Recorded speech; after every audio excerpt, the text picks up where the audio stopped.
Buenas tardes y bienvenidos a La Verdad en Pocos Minutos.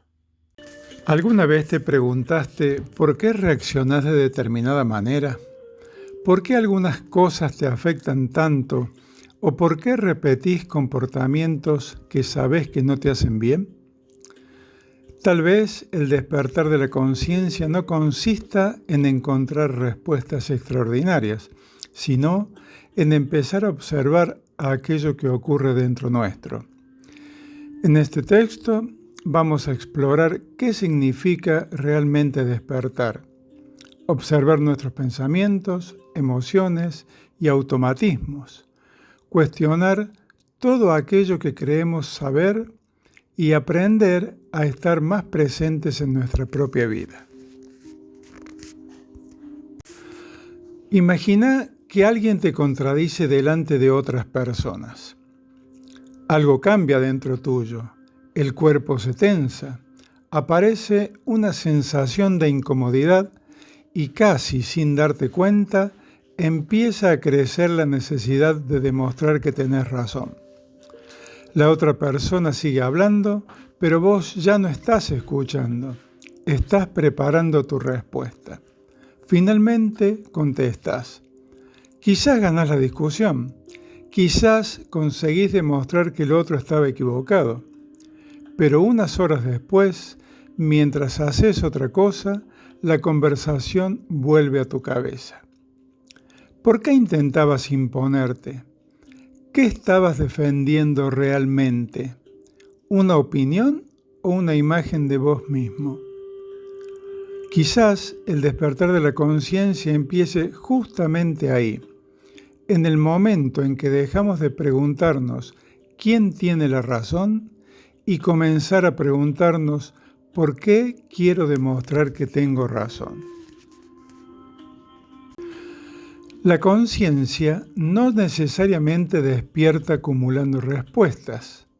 A veces lo hace cuando empezamos a cuestionar nuestras propias preguntas. Muchas personas buscan una revelación, una experiencia extraordinaria o un conocimiento secreto. Pero existe otra posibilidad. Que el cambio profundo comience cuando empezamos a observar nuestros propios patrones. ¿Por qué reacciono de esta manera? ¿Por qué algunas cosas me afectan tanto? ¿Por qué necesito que ciertas personas me reconozcan? ¿Por qué temo tanto equivocarme? ¿Por qué sigo repitiendo comportamientos que sé que me hacen daño? Son preguntas aparentemente simples, pero pueden abrir puertas bastante incómodas. Por ejemplo, si estoy completamente seguro de tener razón, ¿por qué me molesta tanto que alguien me contradiga? Si evito constantemente una determinada conversación, un tema en específico, ¿qué miedo podría haber detrás? Si necesito aprobación todo el tiempo, ¿qué creo que pasaría si dejara de recibirla? Existe una idea bastante romántica del despertar.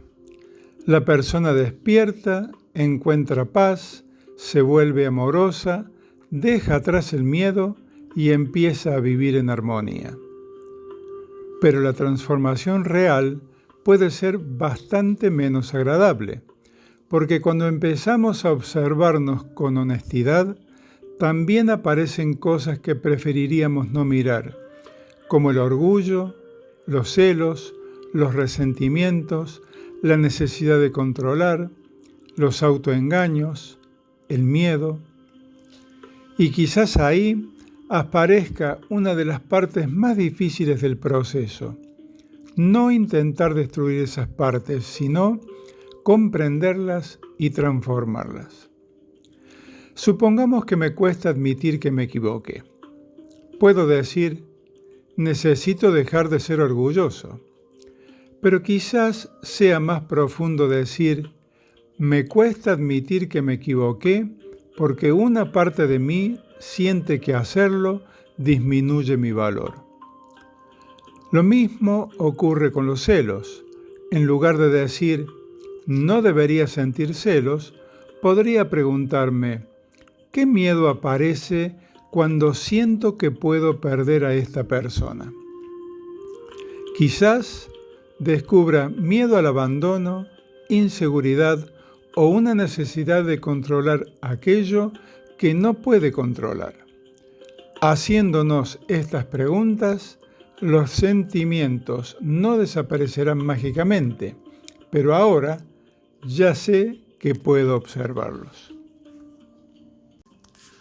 Si alguien te habla mal, sentís enojo, notás la tensión en el cuerpo, te das cuenta de que querés atacar de alguna manera, pero si esperás unos segundos, no dejás de sentir ese enojo, no te convertís de repente en una persona iluminada, pero aparece un pequeño espacio entre el estímulo y tu respuesta.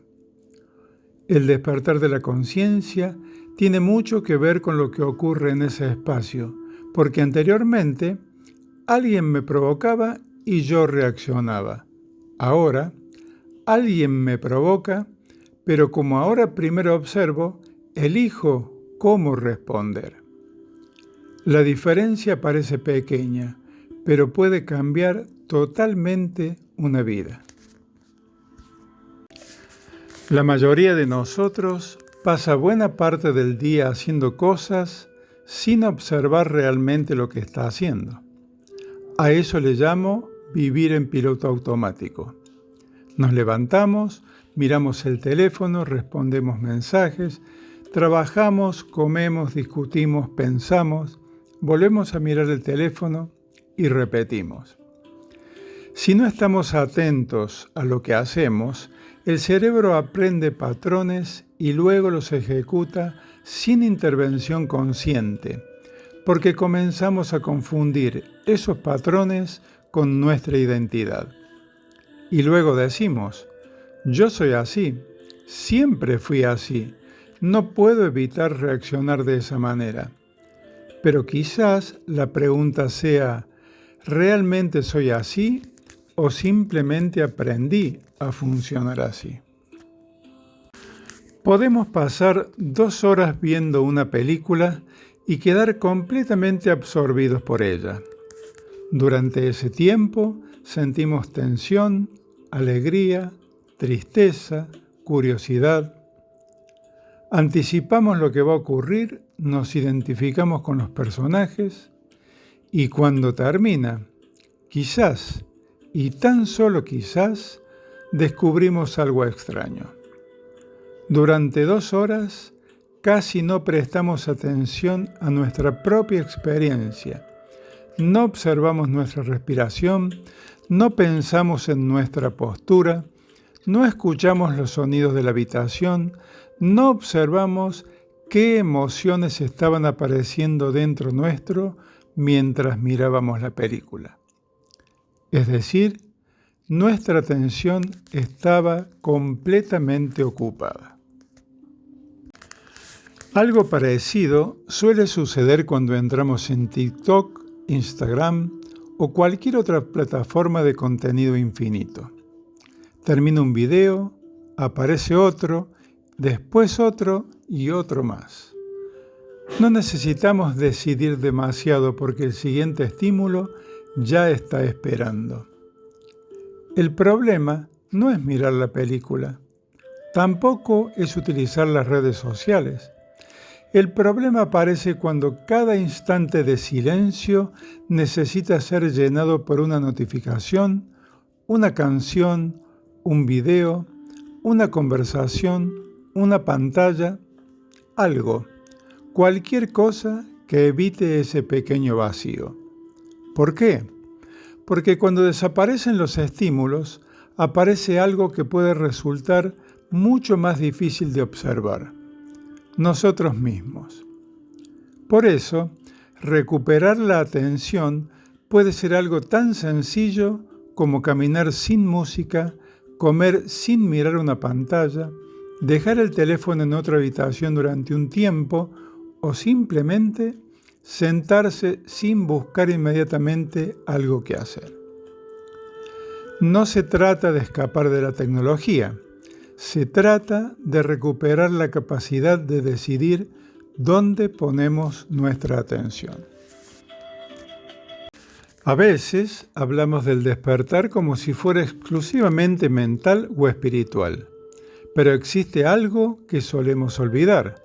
Tenemos un cuerpo. ¿Y qué sucede cuando no lo atendemos? Dormimos mal y tenemos menos paciencia. Estamos agotados y reaccionamos con mayor facilidad. Pasamos tiempo frente a una pantalla y nuestra atención cambia. Nos estresamos y nuestro sistema nervioso funciona como si siempre hubiera algo que resolver. Intentar encontrar claridad en esas condiciones puede ser parecido a intentar afinar un instrumento mientras alguien golpea constantemente la mesa donde está apoyado. No significa que sea imposible, significa que requiere mucha más energía. Por eso el descanso, el movimiento, la respiración, la alimentación y el contacto con la naturaleza no son necesariamente cuestiones separadas de la conciencia, también forman parte de ella. A veces, salir unos minutos al aire libre después de pasar tiempo frente a una pantalla produce algo curioso. No ocurre ninguna revelación, no aparece ninguna respuesta. Simplemente descubrimos que nuestra atención se siente diferente. Y quizás eso también sea una forma de despertar. Es fácil sentirse consciente cuando estamos tranquilos. Es fácil sentirse paciente cuando nadie nos contradice. Es fácil sentirse desapegado cuando nadie amenaza con irse. Es fácil sentirse humilde cuando nadie cuestiona nuestros conocimientos. ¿Qué ocurre cuando alguien toca una herida? Ahí aparece la verdadera prueba. Porque la conciencia no se demuestra solamente durante una meditación, una caminata por la naturaleza o un momento de inspiración. También se pone a prueba durante una discusión, cuando perdemos algo, cuando sentimos miedo, cuando alguien nos rechaza, cuando no recibimos reconocimiento, cuando las cosas no salen como esperábamos. Por eso, la verdadera práctica comienza cuando la vida deja de cooperar con nosotros. Muchas veces hablamos del despertar como si todo dependiera exclusivamente de la voluntad individual. Pero existe otro factor, el entorno. Vivimos rodeados de estímulos diseñados para captar nuestra atención. Publicidad, entretenimiento, redes sociales, noticias, notificaciones, consumo, información constante. No necesitamos imaginar una conspiración para reconocer algo bastante evidente. La atención humana tiene mucho valor. Si observamos a nuestro alrededor, nos daremos cuenta de que gran parte de la economía moderna compite por ella.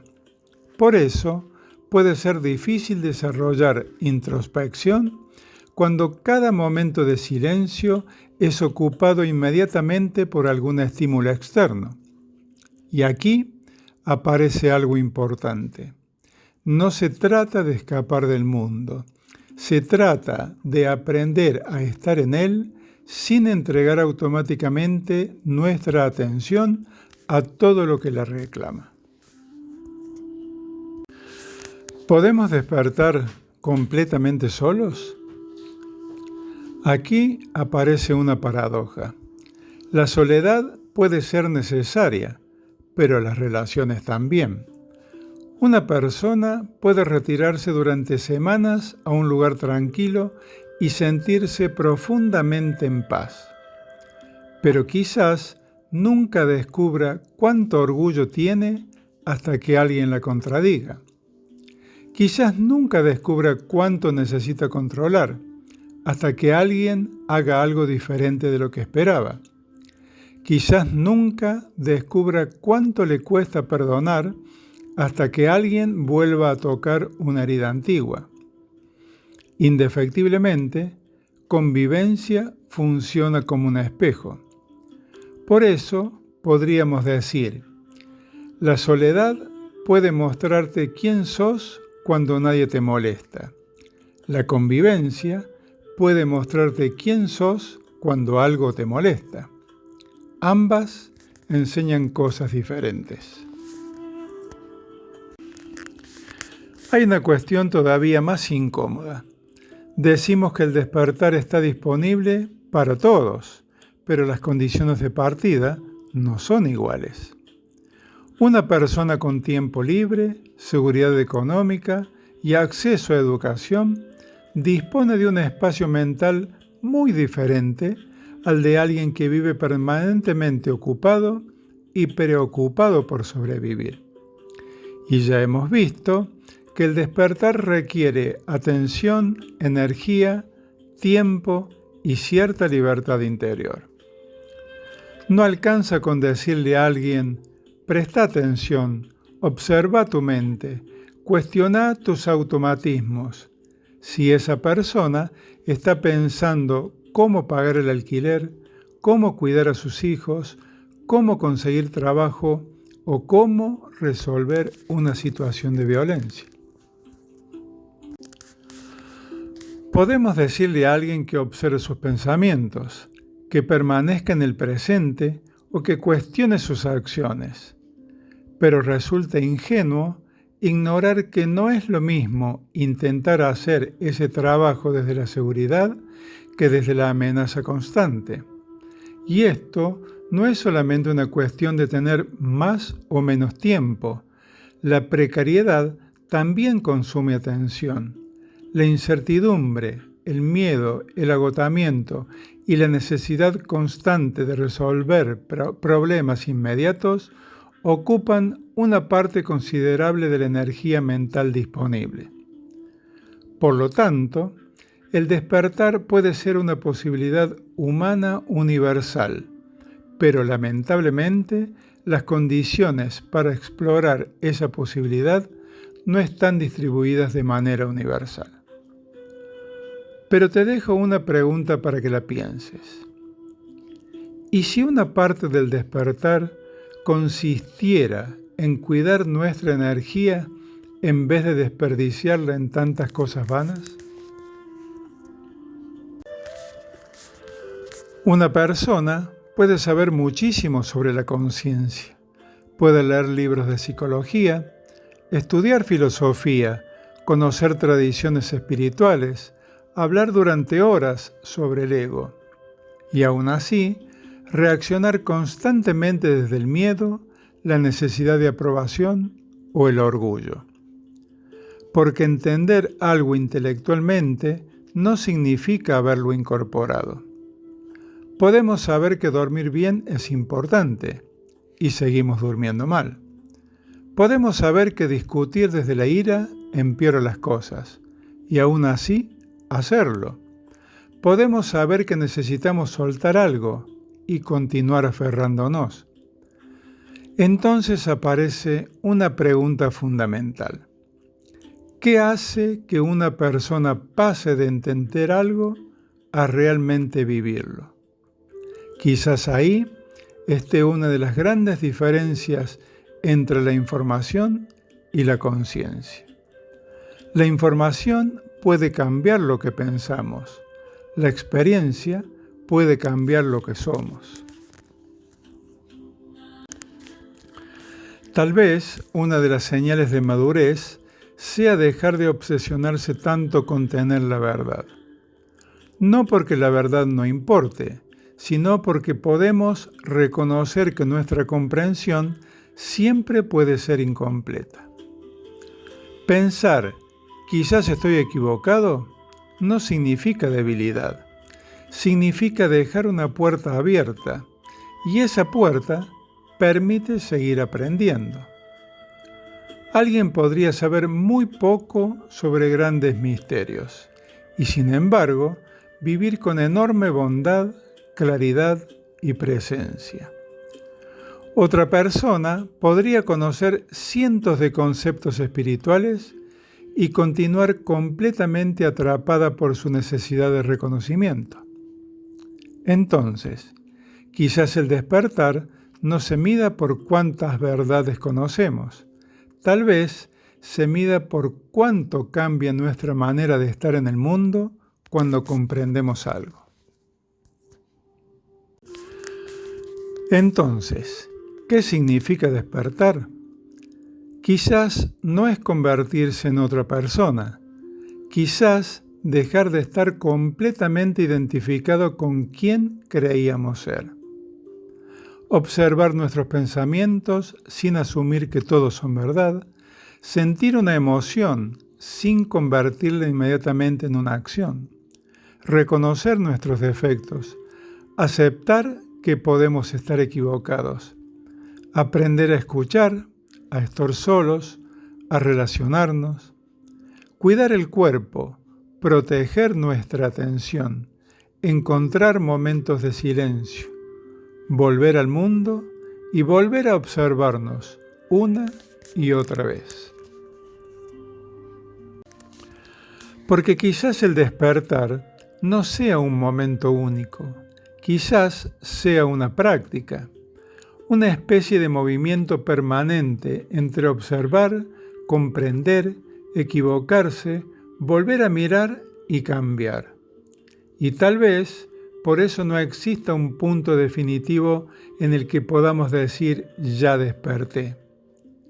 Quizás el verdadero despertar consista justamente en poder seguir preguntando sin necesidad de tener todas las respuestas, sin necesidad de sentirnos superiores, sin necesidad de convertir nuestra búsqueda en una nueva religión personal. Porque quizás, al final, despertar no sea descubrir una verdad extraordinaria escondida en algún lugar. Quizás sea mirar de alguna manera completamente diferente aquello que siempre estuvo frente a nosotros. Una conversación, una emoción, una discusión, un árbol, una persona que nos contradice, un miedo que aparece, una decisión, la forma en que tratamos a alguien cuando nadie nos está mirando. Y quizás la pregunta más importante no sea cuánto sé sobre la conciencia, sino qué cambió en mí después de haberlo comprendido. Ahí comienza la parte verdaderamente difícil y quizás también la más interesante, porque entender es apenas el comienzo. En resumen, la verdadera transformación empieza cuando aquello que comprendimos comienza a cambiar la manera en que vivimos. Espero que el video te haya gustado. Suscríbete, dale pulgar arriba para que YouTube lo recomiende a más personas. Gracias, te espero en la próxima publicación.